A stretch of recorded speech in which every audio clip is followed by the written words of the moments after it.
Hello everyone, and thank you for joining me for this 5th episode of the Keep Your Wings podcast. This chapter is time to discuss the fascination of Taiwanese people with white foreigners. Photos, compliments, and wide-eyed stares are my daily life at the waffle booth. It's an opportunity to talk to you about my job and the first issues that are starting to appear. Enjoy the episode. Keep Your Wings, le podcast. Chapter 5. The Foreigner. These almond-shaped eyes have been staring at me for several minutes. To despair of peepers, still others are headed. I wonder internally, what are they looking at with so much interest? I take a look at the Liège waffle piling up on the counter. No, impossible. I observe my surroundings. Lucie is busy cutting a banana into slices, which she then places around a dab of whipped cream previously spread on a waffle. Pierre, for his part, is tackling the second cooking of the fries to give them their crispy side. Some customers are approaching the booth, beyond which we have already been working for several days. Intrigued, they advance slowly. One of them takes out his camera. The man in his 30s, who I suspect is interested in waffles, asks Pauline, one of our Taiwanese colleagues, a somewhat special request. He wants to take a photo of Lucy and you. Pauline says to me, her eyes half glued to her cell phone. Pardon? I reply. Yes, a photo of you. You're foreigners. That attracts them. That's a pretty good sign. Maybe you will want to buy some waffles too. I am completely stunned by this remark. Is my colleague trying to make me understand that my skin color is one of the reasons I was hired? So, are you taking this photo? She laughs. Embarrassed but determined to please the customer, Lucy and I awkwardly stand in the center of the booth and attempt a forced smile. I try to copy the Asians by making a V for victory with my fingers. A style effect which seems to have won over our photographer of the day, who thanks me with a thumbs up. But the latter didn't stop there, since he has to have his photo taken with Lucy. He insists, saying that we are both very beautiful. After the photo shoot, I noticed even more easily the techniques of many Asians to discreetly take pictures when they do not dare to ask. Technique number 1. They ask their friend to stand right in front of me while I prepare a waffle or a cone of fries and move quickly. Technique number 2. They take out the selfie stick and try to get the best possible angle by pointing at me. Technique number 3. It is mainly used by an older population. The frontal approach involves taking a photo before I spot the lens. Panicked when I stare at them, they decide to leave. However, they very often come back to the sides to take photos discreetly. Come on guys, I got you, stop. The feeling of being a wild animal, a tourist curiosity, amusing at first, quickly ends up tiring. What will these people say when they show their photos to their friends? Look, that's a beautiful building. That's us, in front of Tower 101. And that's a white guy.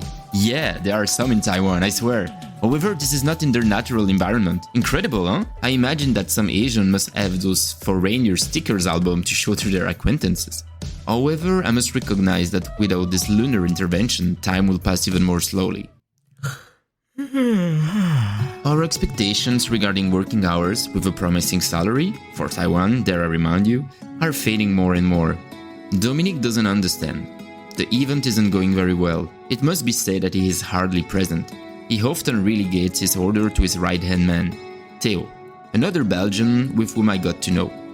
Very friendly and cheerful, he explained to me that he has worked under the leadership of Dominique for over a year, but at the moment he no longer has the visa necessary for his work, which puts him in a somewhat delicate situation, but which does not prevent Dominique from putting him to work. It must be said that he has a lot of responsibilities. Both at the oven and at the mill, he is a jack of all trades who does not mind working. Responsible for the creation of several recipes, notably those for Liège and Brussels waffle, he often goes back and forth between the central kitchen and the festival to prepare waffle dough. It is under his experience high that he explained to me all the basics of the different machines, and above all, how to avoid burning these sweet wonders that are Liège waffle. Pauline and he are quite close, having worked for many months, I think almost a year in total for Dominique. Lucie, Pierre and I form another trio, the new ones. Even if the contact between Lucie and Pierre does not seem the most cordial, the latter, wanting to do well, is a ball of energy that is sometimes very hard to channel. Very high volume of voice, absurd reactions, and concern of certain customer in the face of so much enthusiasm. One day, while I was taking the metro at the same time as him, I allowed myself to remark to him, "You really need to stop being so stressed, Pierre. You need to channel yourself more, otherwise you risk making people uncomfortable. You know that." Do you think so? He replied, somewhat surprised. I nod my head and give him some advice on how to act cooler and above all avoid annoying those around him. Pierre is a little embarrassed but realizes that some of his approaches are not very successful with people. I will try to apply myself. He tells me with a smile, betraying his lack of confidence. The European Food Festival attracts many curious people, but few buyers. Just as I was beginning to find a certain routine, a first event disrupted our habits. Barely 2 days after my conversation with my colleague, Pierre was let go by Dominique. I received a message on October 31st on my line, the equivalent of WhatsApp, which is used by a large majority of Taiwanese. Thanks for the tips. I will try to apply them next time. Pierre tells me that he wants to leave Taipei to look for another job. I can only wish him good luck and hope to see him again later. The days go by, accompanied by their share of disappointment. The event is a semi-failure. No rush day, Dominique is absent almost all the time. It's interstellar boredom, fortunately made up for by discussion with my colleagues. 2 new people arrive to help us, a boy and a girl named May. I get along pretty well with the first, with whom I talk about music, and a little less so with the other who annoys me. In short, we work fewer hours and we have more days off than expected. I find myself with only 12 days of work out of the 17 expected, with a very variable average number of hours. Some days 9 hours of work, other barely 3.5 hours. We realize that Dominique is trying to save money by only bringing in the minimum required staff. However, it does not dare to say it concretely and finds indirect way. Oh, you guys, you need to rest, you need to think about yourself. Except that his grandmother's tips are mainly aimed at not overpaying us. Drawn by the preparation for his new restaurant in Taichung, Dominique communicates mainly using line messages at completely unusual times, between 3 am and 6 am. In addition, we learned that he does not pay overtime as he should. Indeed, and that's what I read. Since January 1, 2016, the legal working hours have been set for all employees at 8 hours per day and 40 hours per week. Overtime work during an ordinary working day must be paid at an increased rate of 33% for the first 2 hours and 66% from the third hour. This rule remained unchanged, as does the calculation of paid leave. That's why we can read on a French news site about Taiwan.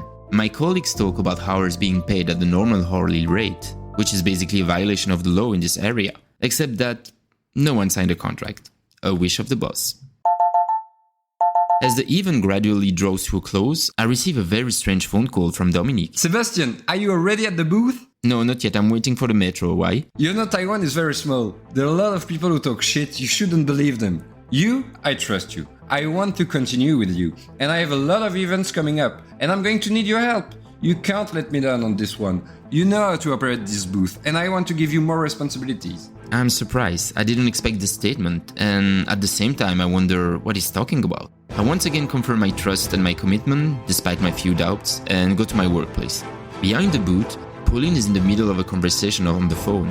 I notice that she has a crestfallen expression. Hey, are you doing well? Ugh, that is just working for Dominique. He's a liar and a crook. He owes me money for months, and it was the same. Refused the even, then we don't want to hear from him anymore.